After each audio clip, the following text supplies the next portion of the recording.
મકતુપુર ગામે શ્રી સિદ્ધેશ્વરી માતાજીનો દ્વિદિવસીય રજત જયંતી મહોત્સવનો પ્રારંભ।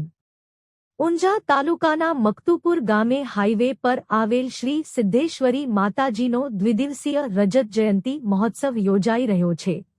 આ ધાર્મિક મહોત્સવમાં પ્રથમ દિવસે તા 2-7 ફેબ્રુઆરીને મંગળવારના રોજ દેહ શુદ્ધિ પ્રાયશ્ચિત, માતાજીની શોભાયાત્રા, પંચાગ કર્મ, ગણપતિ પૂજા, કુળદેવી પૂજા, વર્ધીની પૂજા, સ્થાપિત દેવતાઓની પૂજા, મંડપ પ્રવેશ, સિદ્ધેશ્વરી માતાજીનો મહાઅભિષેક, ગોગા મહારાજનો મહાઅભિષેક, અગ્નિ સ્થાપના અને પ્રથમ દિવસથી મહાઆરતી યોજાઈ હતી। જ્યારે બીજા દિવસે તા 2-8 ફેબ્રુઆરી બુધવારના રોજ સવારે સ્થાપિત દેવતાઓની પૂજા, બપોરે ગોગા મહારાજની ધ્વજારોહણ, સધી માતાજીની ધજારોહણ, ચંડીપાઠનો હોમ, યજ્ઞની પૂર્ણાહુતિ અને સાંજે યજ્ઞની મહાઆરતી યોજાશે।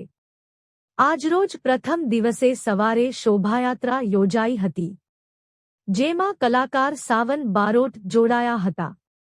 જ્યારે રાત્રે વિનય નાયક એન્ડ કલાકાર ઓરિજિનલ ગ્રુપ દ્વારા નીલકંઠ મહાદેવ મંદિર પરિસરમાં રાસ ગરબાની રમઝટ જમાવી હતી। આ ધાર્મિક કાર્યક્રમમાં સમસ્ત ગ્રામજનો ઉત્સાહભેર જોડાયા હતા। પટેલ આજે માતાજીનો પ્રસંગ કેટલા દિવસનો રાખવામાં આવ્યો છે? 2 દિવસનો રાખવામાં કયા માતાજીનો પ્રસંગ રાખવામાં? સિદ્ધેશ્વરી માતા।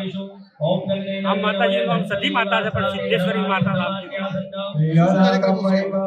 આજે માતાજીના પ્રતિષ્ઠાને 25 વર્ષ થઈ ગયો અને એ નિમિત્તે રજત જયંતિ યોજવાની છે। એટલે આજે 2 દિવસનો કાર્યક્રમ છે માતાજી।